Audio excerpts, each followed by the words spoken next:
I am so excited about the start of the baseball season.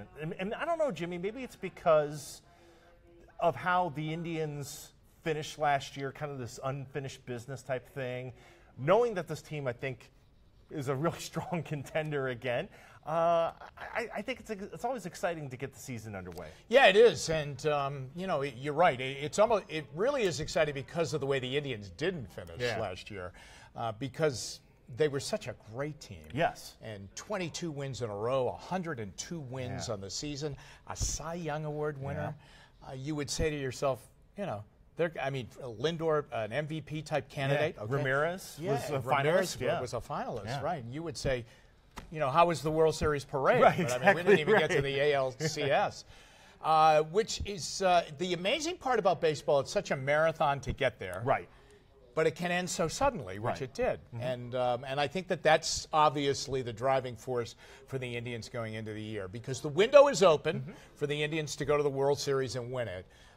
There are some that say it is starting to close, though, because of contractual situations. They have guys that are eligible for free agency, up for big deals. The big guys in the bullpen both are. Yeah. Miller and Allen, they're probably going to – you touched upon this maybe a week ago when Altuve signed that big deal. I mean, they're looking at those numbers, maybe better, in the way of keeping Lindor. I mean, there's always the Kipnis situation.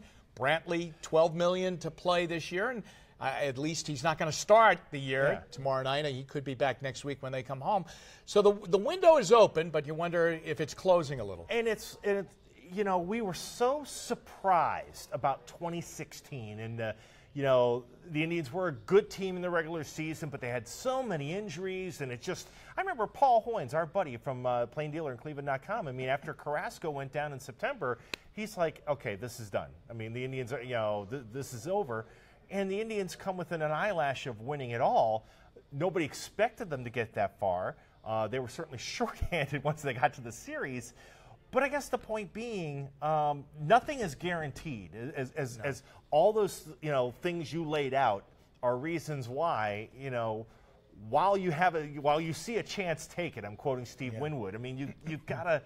While you have these things in your favor, you've got to find a way to pull through all the way. Yeah, and I think that you look at the Indians, and clearly they are a superior team within their own division, which is under reconstruction, you would say. You're not buying the Minnesota Twins. No, I mean, a great year of but I think they won, 83, 85 games last year? Yes. And they got into the playoffs.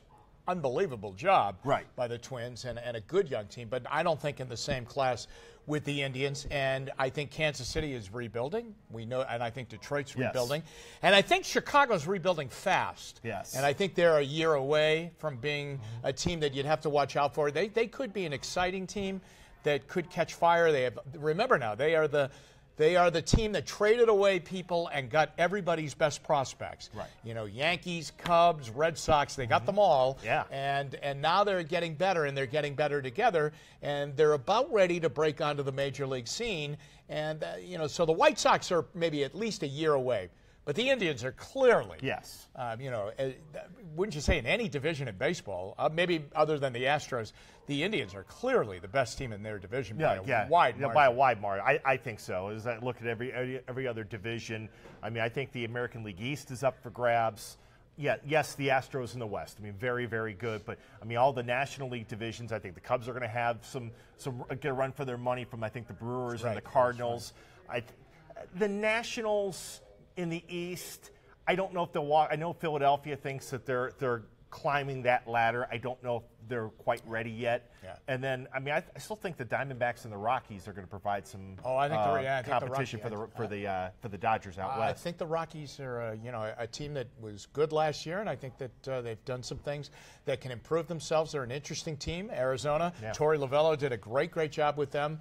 So, but I think when you look at the division, boy, the Indians. I'm not saying the Indians, have it locked up, but I guess I am. I think the Indians are going to win the Central Division, top to bottom, it's when you look at the roster, it's hard to find too many flaws. I mean, really, it's they've got the starting pitching front to back that you want. I mean, that most teams would covet. To say, hey, look, we feel good about our one guy, and we feel good if we got to go back into the rotation. The bullpen guys, as you mentioned, offensively, they're very good. I mean, they're very good. Anything that concerns you on paper about this team? Well, I would just say that I think that there'll be pressure on Yonder Alonso to come and join a team where a guy that we used to really kind of take for granted in Carlos Santana is gone now, and Alonso was really the only piece that the Indians went out and got basically in the offseason, and they went out and got him, and he goes into that piece of the puzzle. He'll fit in there, and so there'll be a little bit of pressure, and I would think that he would put a little pressure. They all do, and Encarnacion did it when he came here at the beginning of last year. He got off to a terrible start. And sometimes guys put a lot of pressure on themselves when they join a team that's expected to win like the Indians are, and you're replacing a guy that really gave you pretty solid numbers. When you go through Santana's career, they're right there. I mean, every year, he's right there in RBIs. He's right there in home runs. At times he lacked in average, but he's on base. I was going to say he was a analytics guy's dream because he got on base with lots of walks. Should have been playing linebacker for the Browns. He's an analytics guy's dream.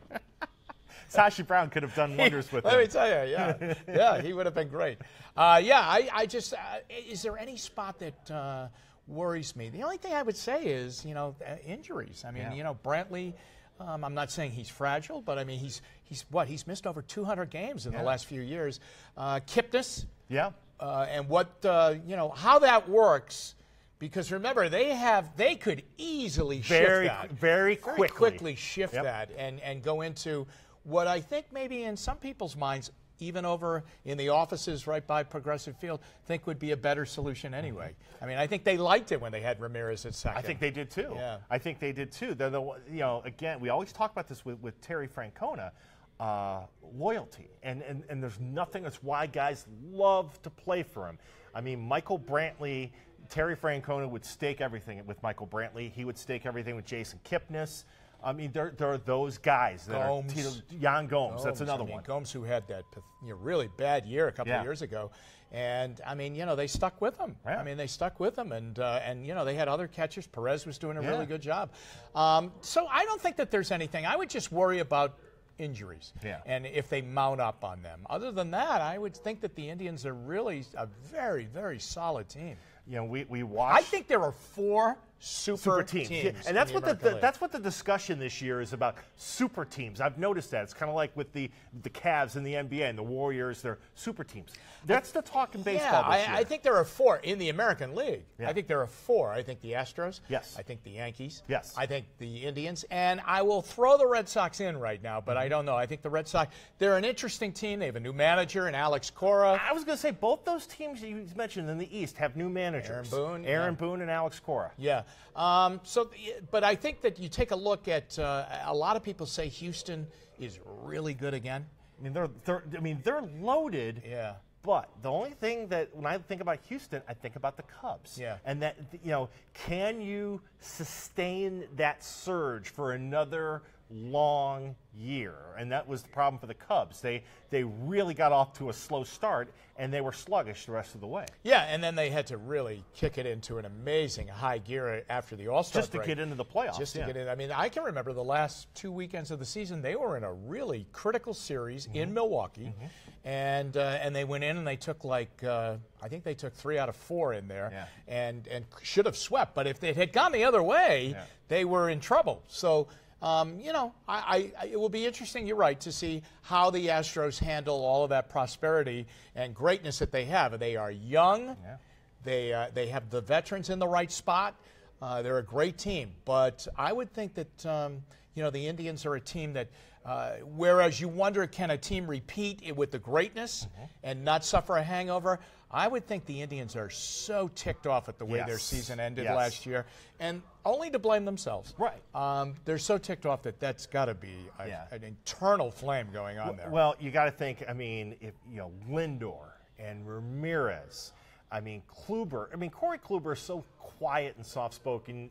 For us in the media, you can never really know outwardly what he's thinking. But he's a competitor. He's won 2 Cy Youngs, but he was not 100% clearly in the playoffs, and his performance showed. It's going to be so important to watch him and make sure he's healthy. He's another. I mean, he's sometimes when I watch Corey pitch, it's like every pitch you just go, please don't hurt your oblique or please don't hurt your elbow because, I mean, he's so important to this team. We saw that in the playoffs. He didn't pitch well. The Indians didn't win. Yeah. And remember now, even the year before when they went to the playoffs, he wasn't – remember there was that right around the time they clinched that year, and they clinched up in Detroit. Yes. Against the Tigers. And he might have pitched that game. And lost in the celebration was the fact that, remember, he had the tightness in his quad. Yeah. And then he really wasn't – they didn't know if he was going to be ready for the beginning of the playoffs. So that 200-inning mark that everybody looks for in your starting pitchers through the seasons, sometimes, to hit those marks, sometimes you got to give back a little bit so that once the playoffs start, you're going to get into postseason, and those innings are going to be good innings for your pitcher, and they're going to be fresh, and they're going to be ready to go. And that's the timing part that I think the Indians have to really be in sync with. As I'm thinking about this season, some keeps coming back to me. I think Carlos Carrasco is going to be right up there for the Cy Young. And that's not to say you could have a top three that features both Kluber and Carrasco. But I really think, and I talked to him in January when we were all over at Tribe Fest, and he talked about wanting to be that guy, be that elite pitcher. And the fact that he was able to get through 2017 healthy was such a big lift for him. I really think that he's ready to take that step and be one of the best pitchers in the American League. He's definitely got the stuff to do it. I think he's going to pitch a no-hitter. Well, this guy has been so close to a no-hitter. Anytime he goes out there, it's kind of an old hackneyed baseball-ism where they say, hey, you never know. Right. Kirk Gowdy used to always say when the pitcher gave up the first hit, the great Kirk Gowdy, the broadcaster would say, and there goes the no-hitter. But I'm telling you, with Carrasco, that guy's got no-hitter stuff. Yep. Most times he goes out in a start where he will go 5-6 innings. They haven't even come close to getting a hit. Right. And he's been close about 4 times to pitching a no-hitter. And I think he's going to pitch a no-hitter. I feel like it's when he pitches against the Rays. It seems like against Tampa Bay. That seems to be the team that to mark that on your calendar. Whenever the Indians play the Rays in Tampa with 500 people at the game. That's right. Maybe if it's a bobblehead night, they might get a few more there, but maybe not.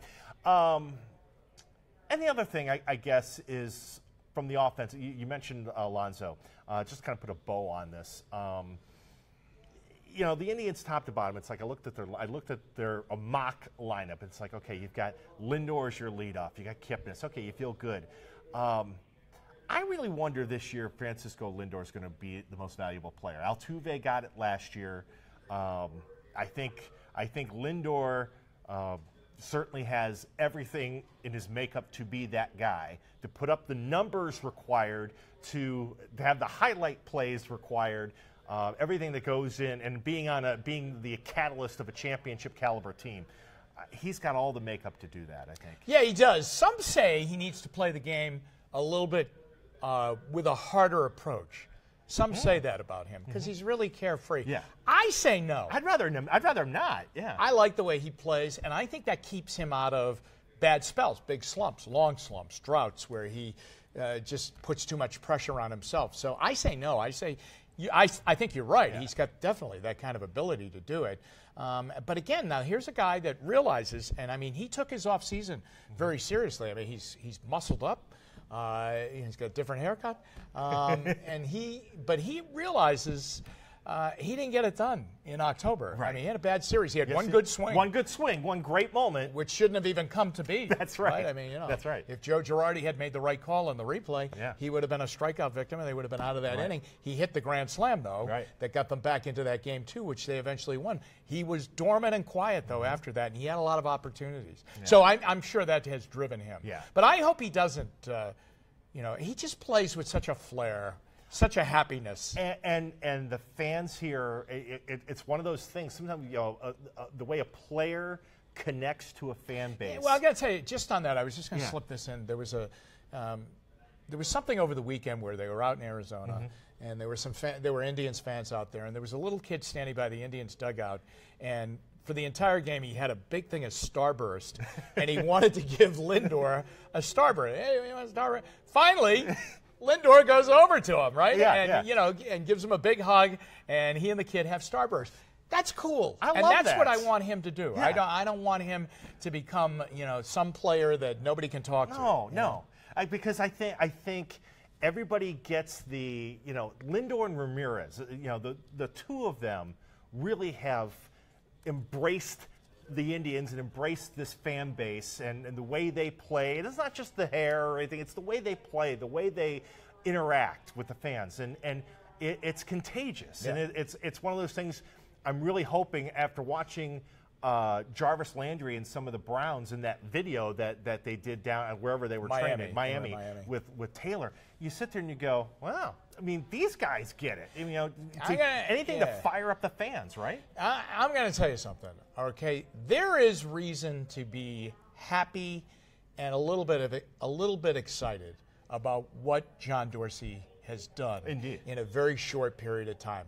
They have made some really solid, some would say brilliant football moves to improve that roster. And they haven't even gotten to the main thing that you do, which is the draft, which they are clearly set up to do very well with. But, I mean, there is reason to take a look at them and go, okay, finally, there are some sane, brilliant football decisions that are being made that were not made. They were made in a dramatically, totally different way. And I think the Browns were wanting to be different too much. Right, because nothing was working before, so let's go outside the box and let's try to be different. And do things. Let's be on 60 Minutes. Right. See, exactly. I want them to play better in the 60 minutes that they play on Sundays. I don't need to see. I don't need Steve Croft to come in and I don't need Leslie Stahl to be sitting, right. you know, with somebody doing it. How did you do this? Well, we did it very differently. We used chemistry.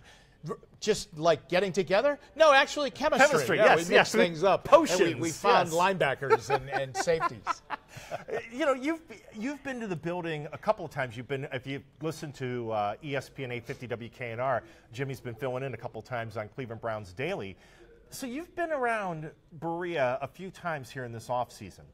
I have to imagine the atmosphere is a little bit different. It is. I mean, there's not the civil war going on between the personnel department and the coaching staff anymore. And, I mean, we feel it from here. It's just there's a much better vibe going on in that building. Well, to break it down to its simplest form, they're all speaking the same language, and the language is football. Right. They're talking football. It's football people talking to football people talking to football players, and it all works. Yes. I mean, you know, it really does. You know, that's the equation. You know, I mean, that is the equation that has to make it work. And they are sound, smart decisions that have been made so far in a really short period of time. You know, the Elliot Wolf was in a discussion with somebody the other day, and this particular person said to him, "Did you have to overspend in free agency to get players to come here?" Because that's always the thing. When you're a poor team, you've got to pay Astro bucks to get. Now, when you're 0-16, you wonder, who's going to come here? Right. He said no. They targeted players. The players they got were basically the players they targeted, and in a lot of cases, and certainly the ones they traded for. But they did not have to overpay. Now, they might have had to overpay here and there, and there is going to be an adjustment. I mean, Jarvis Landry is going to need a contract. But the fact is that they were able to preach a program and get the right kind of guys that they wanted to get in here, and they didn't overpay for it. And that's why, you know, there wasn't this goofy money blown away in the first day. That's why there was a second day, a third day, a fourth day, a day last Sunday when they got Drew Stanton. That's a very good decision. Right. And we've seen that. We've seen other regimes, you know, back up the Brinks truck to 76 Lou Groza and say, okay, we're going to throw a ton of money. Carlos Dansby, Desmond Bryant. Dante Whitner. Right, Dante Whitner. I mean, we're just going to, I mean, there was the day in 2006, I think it was, when, I mean, they went all local. And I'm not saying it was wrong, but, you know, Phil Savage gave a big amount of money to LaCharles Bentley and Dave Zastadil. And Joe Juravicius, the three local guys. And Kevin Schaefer, I think, was the other one, the tackle. And I'm not saying it was wrong that they did that, but this was a different field because, like you say, it started with before free agency with the trades, and just kind of slowly staggering along, targeting and acquiring who they want. Yeah. Now they traded Cody Kessler. Yes. He was traded, and we talked about that last night, that they were seeking a trade. And I think they did him a solid. Yeah, I do too. I think they did him a solid. He's a good kid. They wanted to find a spot for him. It wasn't going to be here. It wasn't going to work here. I don't know what will happen with Kevin Hogan. I don't know. Maybe they bring 4 quarterbacks to camp because you have a lot of work that you have to get done. But they traded him away, and again, that's a good, sound move. I mean, to make. It's good for Kessler. Yep. It's good for the Browns. It defines the quarterback room a little bit more. Yeah, and you don't have guys sitting around in March, April going, okay, what's going on here? I'm obviously not a priority. What's going on here? Now he has clarity. He knows what he's doing, and we have more clarity about the quarterback room. People were asking about, we talked last night about the plan and how the Browns are approaching it. Was it your impression, and just to remind everybody, hey, all 4 of the rookie quarterbacks are sitting in a room with the Browns during interviews, Darnold and Rosen and Allen and Mayfield being told, hey, look, Tyrod Taylor's the starter, Drew Stanton is your mentor / the backup, you're the 3rd string, can you handle that? Can you take that? That's the plan. Right.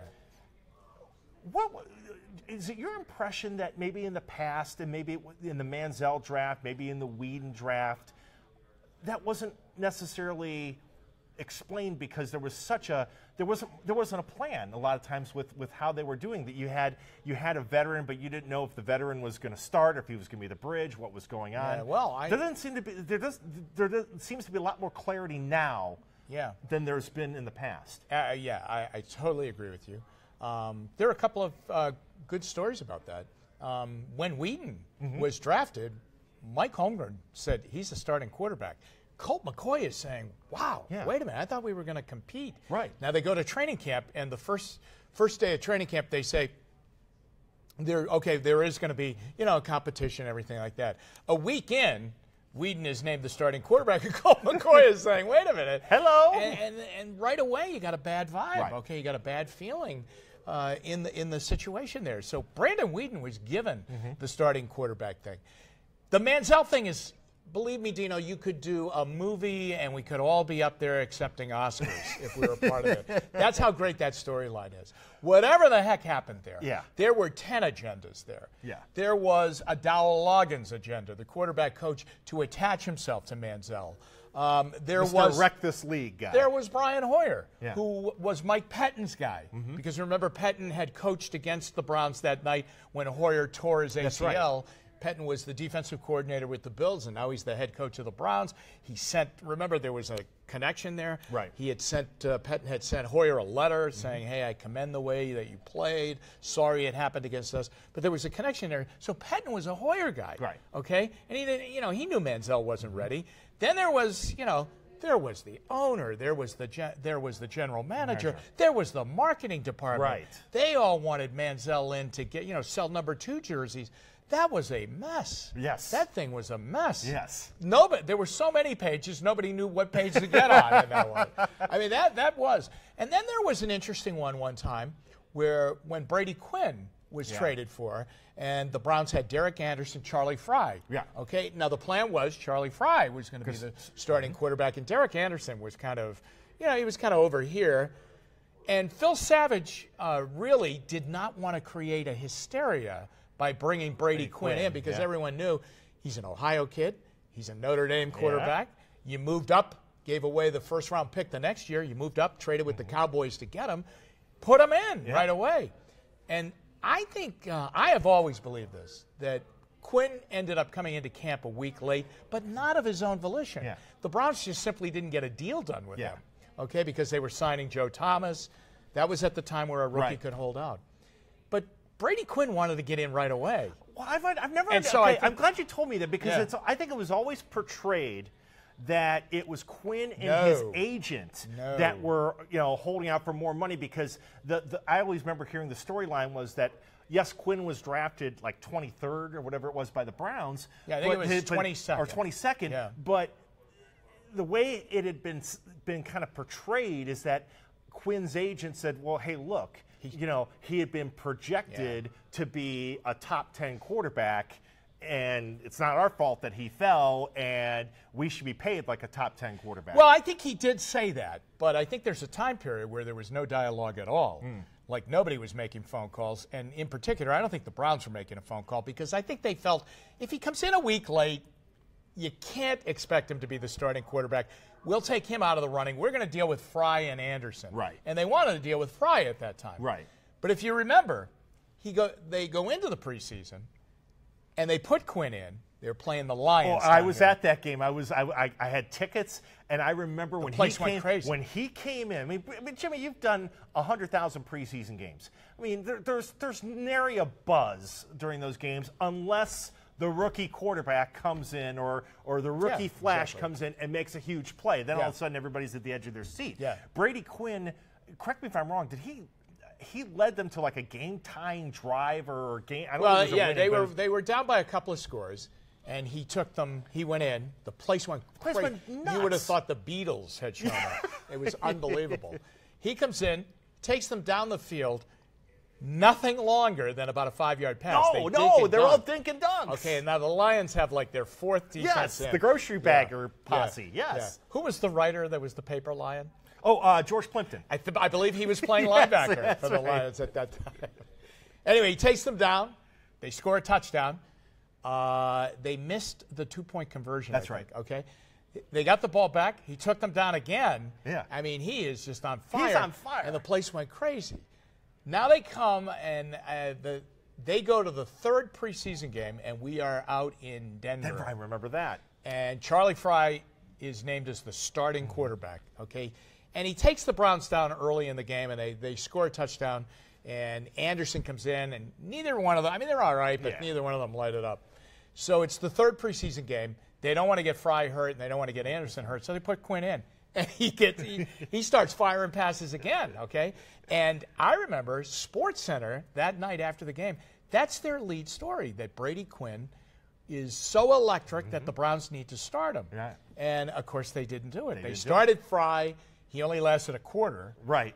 And then they traded him the next day, and Anderson went in. But, yeah, I think Brady Quinn, I really think the Browns stalled the contract negotiations. Wow. I don't doubt what the agent said. I remember, you're right, that the agent said that. But I think it was a deliberate stall to not bring quarterback controversy into high form. Now, and obviously it worked out well that season. Anderson went to the Pro Bowl. Life was good. But there was a game, though. I remember it was the last game of the year.